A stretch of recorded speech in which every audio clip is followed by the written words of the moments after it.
Ассаляму алейкум, хайрлах шамлар, витаю в эфире телеканала АТР. Я принимаю эстафету от своей коллеги Катерины Вишневской, и мы продолжаем информационный вечер. В следующие 3 часа будем говорить с нашими гостями о самых актуальных новостях, которые появились в информационной повестке дня. С вами я, Гульсум Халилова. Поехали. Путін лякає Україну кровавою бійнею. Агресор не хоче повертати нам контроль над кордоном. В Раді зареєстрували законопроєкт щодо особливого статусу Донбасу. Все по-старому чи щось нове? Бізнес на крові? Заборонений в Україні російський канал покаже серіал «Слуга народу». Ну что ж, традиционно я рада представить гостей нашей студии. Динара Гайбибулаева, лидер молодежного крыла партии «Европейская солидарность», а также Василь Львов, эксперт по вопросам безопасности. Витаю вас. Витаю. Ну что ж, очень много тем, которые мы планируем сегодня с вами обсудить, но начнем, наверное, с самой тревожной, если можно ее таковой, конечно же, назвать. Путин фактически угрожает Украине балканским сценарием. Президент Путин заявил, в условиях отсутствия закона про амнистию относительно жителей Донбасса, установление Киевом контроля на границе с Российской Федерацией грозит массовым уничтожением населения, которое проживает сейчас на оккупированной территории. Давайте послушаем президента Российской Федерации. До сих пор не принят закон об амнистии.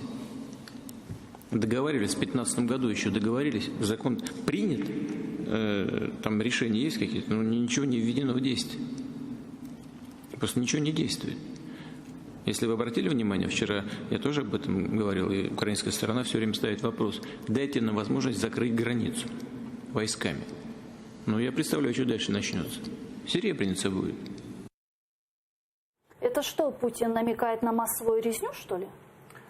Ну, насправді це ситуація очікувана, тому що сторона українська саме в особі Зеленського не настільки жорстко настоювала на контролі, наприклад, кордону. А ожидаемо именно что Путин будет угрожать? Или то, що буде балканський сценарій? Те, що якщо українська сторона не буде чітко стояти на своїх вимогах, то Путін буде просувати свої.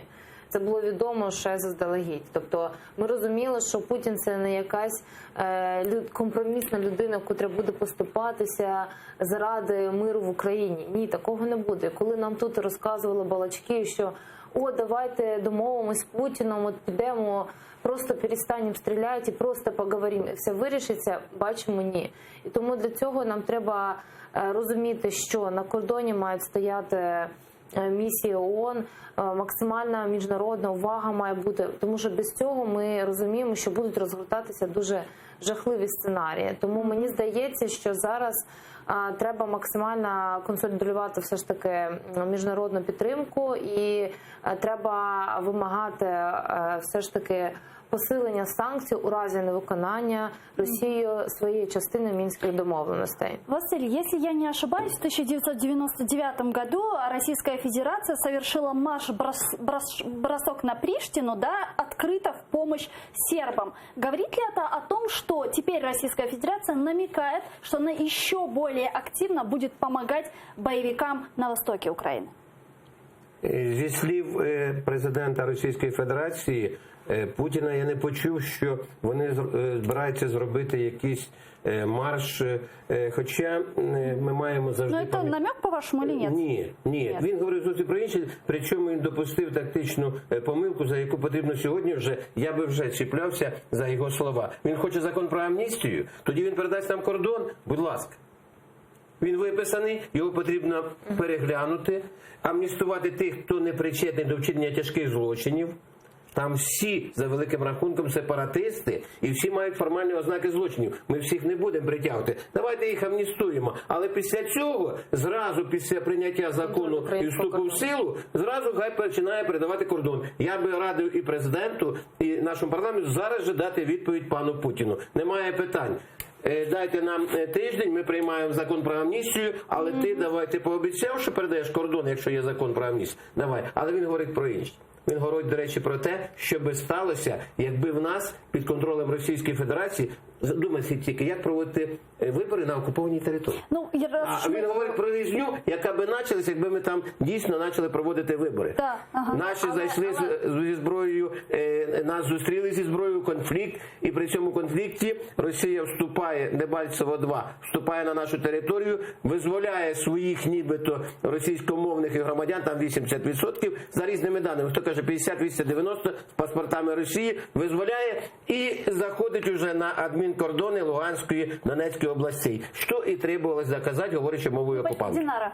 Мені здається просто, що відбувається жахлива маніпуляція з боку Росії, звісно, для того, щоб все ж таки перетягнути на себе ковдру типу сторони, яка допомагає врегулювати конфлікт. Ви чули, що вчора казав на прес-конференції, позавчора на прес-конференції Путін? Тобто він себе не відносить до сторони конфлікту, він себе відносить до сторони, яка допоможе врегулюванню цього внутрішнього конфлікту. Тому нам треба максимально, по-перше, не соромитися Зеленському, казати, що там російські війська. Да? Не соромитися, тому що потім Путін прийде і скаже, так я прийшов допомагати, ми ж для миротворчої місії. Тому треба казати не іноземні війська на території України, а російські війська на території Давайте, України. раз уж мы заговорили про амнистию, про особый статус самоуправления на Донбассе, я вот хочу продолжить эту тему. И действительно, завтра Верховная Рада Украины будет рассматривать закон об особом статусе, а именно продление действия закона об особом статусе, которое дает время для написания нового. Так, по крайней мере, сказал председатель партии «Слуга народа» Александр Корниенко. Давайте его послушаем. Ми зараз до цього ставимось більше як до формальної історії, що дати собі час розробити новий закон. Але під час цього має продовжувати законодавче забезпечення Мінського процесу. І це є цей закон про особливості місцевого самоврядування. Різниця в чому? Не особий статус, особливості місцевого самоврядування. Перше. По-друге, ми 4-й раз будемо продовжувати, якщо я не помиляюсь, дію цього закону. Що змінилося, коли ми тоді продовжили? Одну хвилинку. Логіка. В мене дуже багато питань, але одне, на яке ніхто не відповість. Особливості місцевого самоврядування на окупованих територіях. А там воно є. А там ми його регулюємо, а там ми на нього впливаємо. Це закон, формальність, від якої ні холодно, ні спекотно в Україні. Тому давайте продлимо новий, придумаєте, поміняємо абзаци. Суть не в тому. Суть в звільненні територій, а тоді буде і особливості місцевого самоврядування. А в чем суть? Действительно, каждый год народные депутаты Украины голосуют за пролонгацию закона об особом статусе Донбасса. Так що поміняється в этот раз?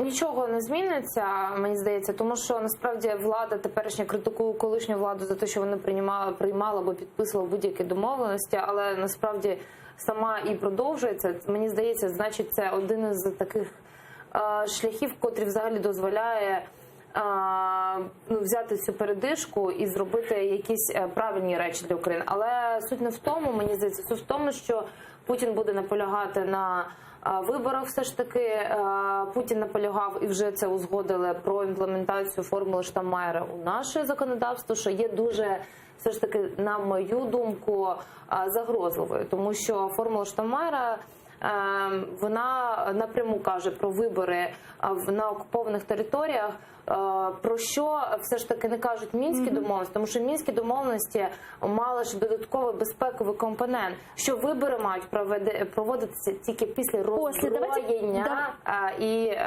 демилитаризация, понятно. Давайте подключим к нашей беседе народного депутата Украины, фракция «Слуга народа» Александра Качура. Александр, здравствуйте. Добрый вечер. Александр, ну что, сегодня, как известно, комитет рассматривал вопрос законопроекта об особом статусе Донбасса. Что будет завтра, чего ожидать от завтрашнего дня? Действительно, проголосуют ли все народные депутаты Украины за пролонгацию этого закона еще на год?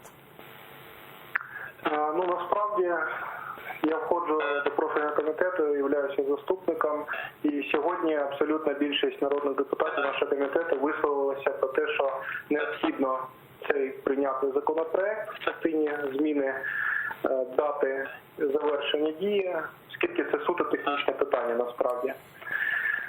Я думаю, що Абсолютна більшість наших депутатів від нашої фракції однозначно може сказати про те, що вони розуміють, що народ України хоче миру. І оскільки ми зараз з вами говоримо на каналі ЕТР, хочу зазначити також про те, що Володимир Олександрович Зеленський вперше під час нормандської зустрічі сказав про те, що питання Криму також треба піднімати. Также он сказал, что на тему Крыма не хватило времени. Так. Ні, він почав з цього приводу говорити з приводу Криму, але більш широко вони не змогли обговорити, на жаль. Тому що раніше це була, мені здається, помилка дипломатична попередньої влади, в тому, що вони не піднімали тему Криму. Що нам досталося в спадок ці історії з Мінськими домовленостями, законом про особливості місцевого самоврядування. Але, на жаль, не обговорювалося це питання в комплексі. Маємо те, що зараз маємо. Позиція Зеленського, що це також питання, які треба обговорювати в міжнародному форматі, це питання повернення Криму. Александр, а у меня еще вот такой вопрос касательно Донбасса. 3 октября президент Владимир Зеленский заявлял, что будет разработан какой-то новый законопроект об особом статусе Донбасса. Этот старый есть новый или что-то вы готовите? Зеленський ще до часу того, як він поїхав на нормандську зустріч, говорив, що зараз є два варіанти: або продовження закону, який вже діє, або напрацювання нового. Оскільки ми повинні зараз показати всьому світу і громадянам, які зараз знаходяться в Донецькій, Луганській області, які виїхали, що ми рухаємося в напрямку мирного процесу, нам було прийнято рішення продовжувати дію попереднього закону і сісти вже за стіл і працювати над новим законопроектом, який буде імплементовано формулу Штайнмайєра в тому числі, але цей законопроект буде напрацьований з усім суспільством, із представниками навіть тих організацій, які виходили на вулиці, конфедерації. Сьогодні це поставилося питання перед фракцією, щоб їх залучили, щоб це був, скажімо, законопроект, він влаштовував всіх, і абсолютна більшість фракцій його підписала і подала, щоб це законопроект він об'єднував і рухав нас справді до справжнього миру в Україні. Ага. Тому зараз цей закон він буде діяти поки що, але ми будемо не відкидаємо, не відмовляємося від ідеї напрацювання нового законопроекту. Александр, у нас в студии Василь Вовк, эксперт по вопросам национальности. У него национальной безопасности. У него есть к вам вопрос. Да. Добрий вечір, пане Олександре. Добрий вечір. Скажіть, будь ласка, що зміниться? Я впевнений, що завтра буде проголосовано продовження, пролонгація цього закону, але що би змінилося, якщо гіпотетично собі уявити, що не продовжили дію закону, що настає 1 січня? Ви бачите якусь загрозу, якісь зміни, якісь реакції, якісь події? Я, як ще почав нашу розмову з шановною ведучою, про те, що це, по-перше, знак для громадян, які знаходяться в Донецькій, Луганській області, що ми не відмовляємося, і це будуть бачити також наші всі міжнародні партнери, тому що ми робимо все для того, щоб процес тривав. Тому що ми могли б, наприклад, відмовитися від цього і сказати, що перестав діяти закон, але виглядає, як це буде виглядати. Пане Олександре, але процесу немає. В тих районах один статус – окупована територія, на якому впливу немає ні на територію, ні на людей. Це формальний елемент, який підтримує в якомусь статусі Мінські угоди от заключення. Ми маємо людям прямо говорити. Ми говоримо про закон, говоримо про те, що ми не залишаємо людей, але цей закон не діє. Пролонгуй, не пролонгуй. Да, давайте Дякую. Александр ответит, да, и мы... Александр, алло. Він насправді буде діючим, тому що але він буде вступати в силу з 1 по 9 пункт, коли вступить в силу 10 пункт. 10 пункт, стаття 10 цього закону передбачає, що він вступає в силу вже в цілому після того, коли будуть встановлені результати виборів. Тому ми зараз будемо рухатися в напрямку того, щоб по таким покроковими, невеличкими дипломатичними кроками, які обрав Зеленський, вони покажуть, що це ефективні позиції, його ефективна стратегія. Будемо рухатися в напрямку миру, тобто для цього необхідно такий маленький крок було зробити сьогодні нашому комітету, завтра в Верховній Раді продовжити цього закону. Це, я думаю, що це абсолютно не тягне за собою ніяких негативних наслідків, і це тільки посилює нашу позицію позицію і тільки показує про те, що ми робимо все для того, щоб урегулювати і ситуація, яка склалася, і щоб був мир в Україні. Спасибо большое. Александр Качура, народный депутат Украины, фракция «Слуга народа», был с нами на прямой связи. Динара, вы не согласны, я так вижу? Ну, я тому, що мене просто цікаво, чому взагалі команда Зеленського, критикуючи і виводячи критику проти законів, котрі були прийняті колишньою владою, використовуються в своїх передвиборчих агітаціях, а в результаті роблять те ж саме, тому що інших шляхів немає. І мені просто це дуже дивно, і виявляється, що людей вводять в оману. І є ще загроза все ж таки закріплення особливого статусу Донбасу, Донецької, Луганської області в Конституції не є для нас добрим. І я дуже сподіваюся, що все ж таки будуть зміни щодо імплементації формули Штайнмайєра, тому що вона не є корисною, вона йде на руку Росії, це формула Путіна, як провести все ж таки вибори і щоб терористи одягли свої значки депутатів і представляли начебто Україну. Це загроза, тому мені здається, тут ми маємо бути дуже обережними і все ж таки знайти на поступки Путіну. Ну, давайте, продолжая нашу беседу, перейдем к следующей не менее важной теме, потому что снова в повестке дня поднимается языковой вопрос. Народный депутат от «Слуги народа» Максим Бужанский внес в парламент законопроект про признание закона про обеспечение функционирования украинского языка как государственного, потерявшего юрисдикцию. Почему же, спросите вы? Давайте послушаем народного депутата Бужанского. Друзі, вніс до парламенту законопроект про визнання закону про державну мову таким, що втратив чинність, про скасування закону про мову, якщо комусь зрозуміліше так. Ми всі прекрасно розуміємо, що нічого спільного з захистом і розвитком української мови чинний закон не має, що цей закон спрямований на дискримінацію носіїв інших мов, в першу чергу російської мови. Звучал языковой вопрос и на нормандской встрече. В каком контексте? Давайте послушаем. Естественно, хотим, чтобы русскоязычное население, и не только на Донбассе, а во всей Украине пользовалось равными демократическими правами. Хочу обратить ваше внимание на то, что русскоязычными на Украине считают себя 38% граждан страны.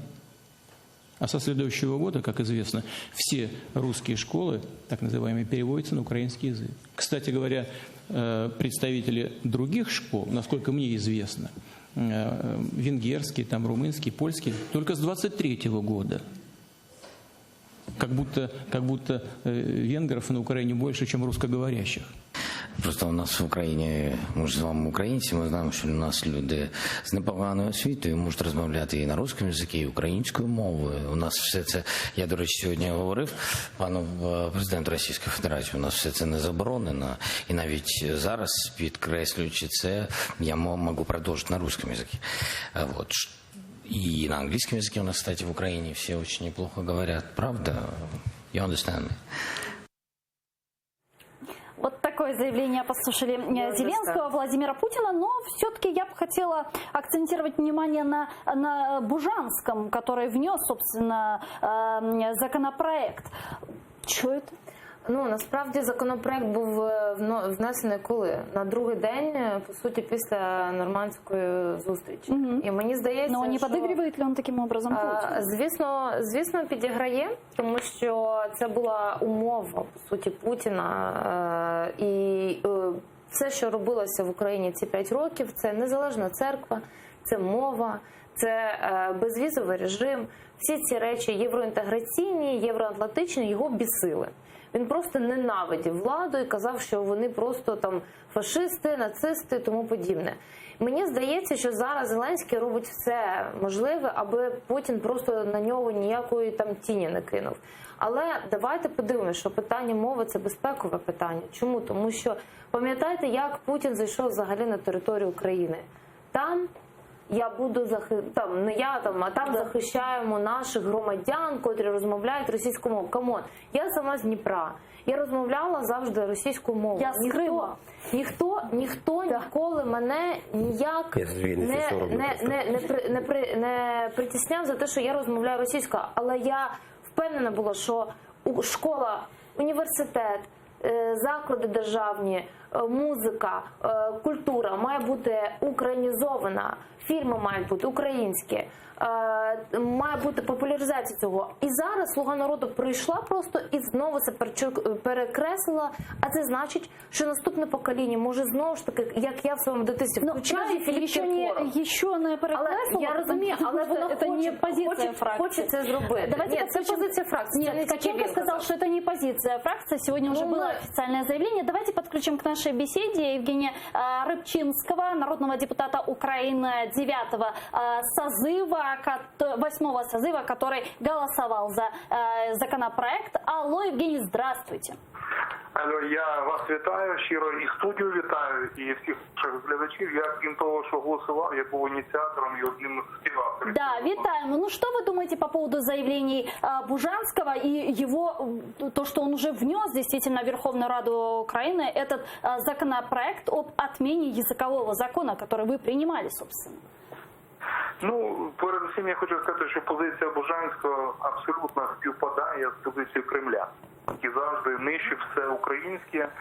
І, в принципі, Бужанський в даному випадку виступає їхнім агентом. Це раз. Друге, це те, що російську мову, в принципі, в Україні, як сказала ваша гостя, ніхто ніколи не ображав. Більше того, ми завжди її поважали. І значно більше, в тисячі разів більше, ніж росіяни поважали українське або татарське. Бо другою і третьою нацією в Росії є татари і українці. І знову ж таки, згадуючи Росію, подібний нашому закон був прийнятий в Росії 16 років тому, і нікому і в голову не приходить його скасовувати ні татарам, ні українцям. Розумієте? Чому на все відбувається, що в світі немає жодної держави, де був такий нонсенс, де громадяни виступали проти своєї державної мови. І тому от те, що зробив, власне, Бужанський, це такий, я би сказав, троянський кінь, який він підсовує, власне, своїй же фракції і своєму же президенту, розумієте? І якщо фракція є нормальною, таку гидоту і мерзоту, як Бужанського, вони просто повинні із своїх лап виключити, на мою думку. Спасибо большое. Евгений Рыбчинский, народный депутат Украины 8-го созыва, был с нами на прямой связи по телефону. А Василий, а вы как считаете, действительно ли, вот как сказал Евгений, Бужанский таким образом пытается впихнуть вот этот вот троянского коня во фракцию «Слуга народа»? По-перше, я хотів би до колеги зауважити, що я не бачу в діяннях Зеленського ознак підігрування Росії, зокрема президенту Путіну. А в данном случае в действиях Бужанского. А тепер переходимо до Бужанського. Я хотів би глянути на цю проблему. Це проблема. Зачекайте, а коли Це проблема. Можна мене не перебивати, Дінара? Можна мене не перебивати? Я відповім на питання ваше. Дивіться, щодо Бужанського. Це окреме питання. Я хотів би глянути з іншої сторони, в коріння. Бужанський народний депутат. Він вибраний народом України. В списках, не в списках, то не має значення. Він представляє інтереси України. Він має право внести законопроект. Я не сприймаю його. Я проти цього законопроекту. Я проти таких дій. Але я юридично маю право. Має право розглянути це питання парламент. Зобов'язаний розглянути, включити повістку дня. Давайте дочекаємося, як проголосують за ньому, в першу чергу, «Слуга народу». Якщо вони проголосують і приймуть це, скасують попередній закон, то вибачте, друзі, бачили очі, що вибирали? Це вибір народу. Тому, вибачте, отак нам і потрібно. Якщо ми голосуємо 73% з тих, хто прийшов, вибрали таких, які можуть знищити або приступити до знищення української мови. А як? Звичайно, народ. Ми у цьому винні. А як же, що депутати винні? Це одна справа. Інша справа. Є ж фракція «Слуги народу». Якщо вони не сприймають позицію Бужанського, я не бачу засудження. Я не бачу виключення з фракції, тому що це дійсно дії, які йдуть на шкоду національній безпеці, ви про це сказали. Державній безпеці, більш національній. Це дії, які можуть призвести в купі або в комплексі до тої ж російської агресії. Тому це дуже небезпечні речі мова. Я тут повністю погоджуюсь. Але шукати в співпадіннях якийсь злий умисел у президента чи у когось іншого, є Бужанський, давайте з ним розбиратись. Я все ж Ви таки не видите? Ви так не видите связь? я вважаю, що це абсолютний зв'язок, тому що Зеленський під час своєї виборчої кампанії чітко сказав, що він відповідає за кожного депутата, котрий пройшов Раду від «Слуги народу». То чому зараз він на прес-конференції з Путіним йому підіграючи каже, що там іноземні війська? Сорі, ви маєте казати, що там російська агресія, що там гинуть наші люди завдяки тому, що ваші війська зайшли на мою територію. Є одна позиція. Мені здається, що це абсолютне підігравання країні-агресору. Вам може здаватися, звичайно. Друге, я висловлю свою думку. Друге, що стосується закону про мову, я вважаю, все ж таки питання мови – це питання національної безпеки, і неможливо зараз під час війни, відверто війни з Російською Федерацією, щоб народні депутати відверто проявляли, подавали такий законопроект, ставлячи під сумнів взагалі національну безпеку і, знаєте, даючи цей люфт для хитання, для дисбалансу, щоб знову там люди, котрі живуть ближче до російського кордону, думали, ага, от там же ж наші... Тобто, розумієте, не хотілося б, щоб знову ж таки розхитували цей російський мовний рух. То чому я кажу? Не тому, що не можна говорити іншими мовами. Тому що, мені здається, нам треба чітко себе ідентифікувати як українська Україна без всяких там додаткових речей і давати Путіну по зубам цим, а не йти на поступки. Ну, понятно. В діях Бужанського я не вбачаю ознак будь-якого злочину. Пропоную вам, шановна Дінаро, звернутися до Служби безпеки України з заявою. Ви сказали, що його дії шкодять національній безпеці. Про вчинення ним злочину проти основ національної безпеки України. Подивимося на реакцію. Відмовлять вам порушені реєстрації провадження? Немає ознак. Зареєструють, хай розслідують. І там тільки Портнов працює на те, щоб відкривати Портнов працює з ДБР. ДБР працює. Да, за проханням Коломойського. Давайте поговорим с вами немного про землю. Не менее важная тема, потому что на заседании Аграрного комитета Верховной Рады Украины сегодня требовали снять с рассмотрения законопроект про рынок земли. Посмотрим, как это было.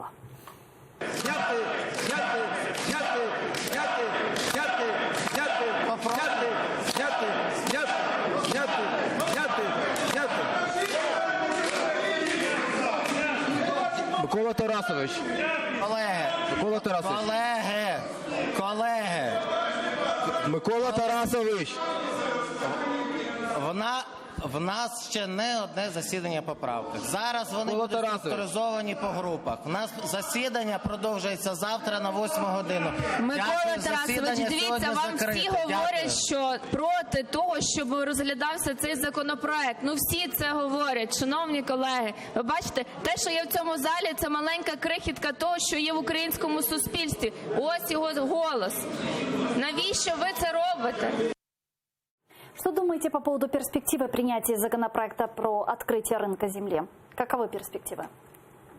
Слуга народу ініціювала цей процес. Слуга народу має 254 штики. І Слуга народу гіпотетично може прийняти закон цей. Але ми всі бачимо, та маленька капля в морі, про яку сказала народний депутат, то дійсно тільки маленька капля. Ми маємо визнати, мають визнати президент і наша влада, що Україна не готова до ринку землі. Давайте это спросим также у народного депутата Украины внефракционного Сергея Лабазюка, который сейчас с нами на прямой связи по телефону. Сергей, здравствуйте. Добрый вечер. Сергей, что думаете по поводу вероятности принятия законопроекта об открытии рынка земли и готова ли к этому Украина? Знаєте, я погоджуюся з колегою, який щойно говорив в студії, про те, що в принципі в «Слузі народу» голосів достатньо для того, щоб прийняти закон. І є сьогодні інші народні депутати з інших політичних партій, які швидше за все готові будуть голосувати за законопроект. Тому завтра є перспектива того, що закон буде прийнятий. А правильно це чи ні? Моя особиста позиція однозначно, що ні. Закон приймати в такому читанні, в такому тексті, який на сьогоднішній день є, категорично не можна. Це історичне рішення. І ми даним законопроектом відкриваємо сьогодні можливість іноземцям купувати землю в Україні. До чого це призведе? Потрібно просто дивитися сьогодні те, що відбулося в сусідніх країнах. Як і позитивну практику, так і негативну, і брати її до уваги. А как вы думаете, к чему такая спешка? Вот почему именно этот законопроект планируют принять в таком турборежиме? Куда торопятся? Ми з вами чуємо про те, що якоби це була одна з передвиборчих обіцянок. І якщо це просто виконання такою ціною передвиборчих обіцянок, ну я вважаю, це величезна помилка, цього робити не можна. Спасибо большое. Сергей Лабазюк, народный депутат Украины, внефракционный, был с нами на прямой связи по телефону. Динара, а что вы думаете по поводу перспектив принятия этого законопроекта? Видите ли вы какую-то угрозу, опасность в этом законе? Я сподіваюся, що «Слуга народу» все-таки отямиться і не буде голосувати за закон саме в такій редакції, котра зараз є. Тому що дійсно там ринок землі відкривається для іноземців. Це перше, що не є добре для України, тому що країна-агресор поруч, іноземець, як його часто називають, також може купувати землю на нашій території. І це не є добре, це просто здача, по суті, нашої території в офіційному режимі, знаєте.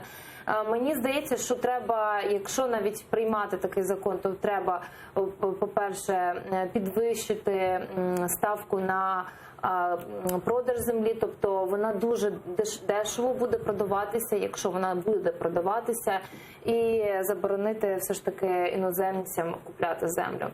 Ці речі, котрі і обмеження кількості гектарів в одні руки. Цього немає, цих обмежень і страхуючих факторів для України немає. Там є тисячі і тисячі поправок, може, все-таки поправки будуть розглянені. Подивимось, як вони будуть розглянуті, але питання не в тому, питання в тому, яка позиція у партії, да, «Слуга народу», а у них позиція хитка. І мені здається, що зараз суспільна думка давить на те, щоб все ж таки зробити закон більш сприятливим для українців, тому що для українця земля, для селянина – це основа життя. І щоб продати її, треба жити десь, а не за ті кошти, котрі пропонують продавати зараз. Мені здається, вот це дуже таке... До завершения эфира буквально несколько минут остается. Да, я хотела вас как раз-таки спросить. Действительно, очень много украинских экспертов выражают свои опасения с той точки зрения, что якобы землю выкупят транснациональные агрохолдинги, в результате чего будет экологическая проблема и все такое. Вот вы видите такую угрозу? Так, якби екологічна тільки, хоча це теж страшне. Перше, я підтримую повністю слова Дінари, хотів би додати. Якщо ми приберемо із суб'єктів законів придбання землі іноземців, це не значить, що іноземці не зможуть заволодіти землею через відповідні схеми. У нас зараз єдине національне багатство, яке залишилось у людей, це земля. Все інше роздербанене. Я за те, щоб був референдум. І хто б що не говорив, що там люди не розуміють, вони хотіли би, не хотять люди, щоб земля українська продавалась, хоча б з точки зору цього поняття, в широкому смислі. Це перше. Друге, дійсно, як би там і то, що треба обмежити. Шановні друзі, нас зараз уже гіпотетично, ми бачимо, що багато українських олігархів, агрохолдингів володіють тією землею через відповідні схеми, їм залишилось тільки отримати закон, і їм ще краще, якщо там не буде іноземців. Не потрібно приймати цей закон в будь-якому вигляді, з будь-якими поправками. Давайте проведемо референдум. Це обіцяла і нинішня, і минула влада. Я правильно розумію? Да. І опозиція, і представники влади. Давайте це зробимо. Люди проти. Продаж землі має бути, але він має бути цивілізований. Коли він буде підготовлений. У нас немає зараз цивілізованого, Дінара, нічого. Ні, треба до цього вести. То давайте цивілізацію наведемо. Приберемо корупційну складову. Давайте наведем и встретимся в нашей студии и обсудим еще этот вопрос. Спасибо вам большое. Динара Габибулаева, лидер молодежного крыла партии «Європейська солідарність», Василь Вовка, эксперт з питань безпеки, были гостями нашей студии. Благодарю, дуже дякую. А я вынуждена завершать этот блог буквально через несколько минут. Эфир телеканала АТР продолжают новости на украинском языке. Оставайтесь с Первым крымско-татарским, не переключайтесь, Кошкич.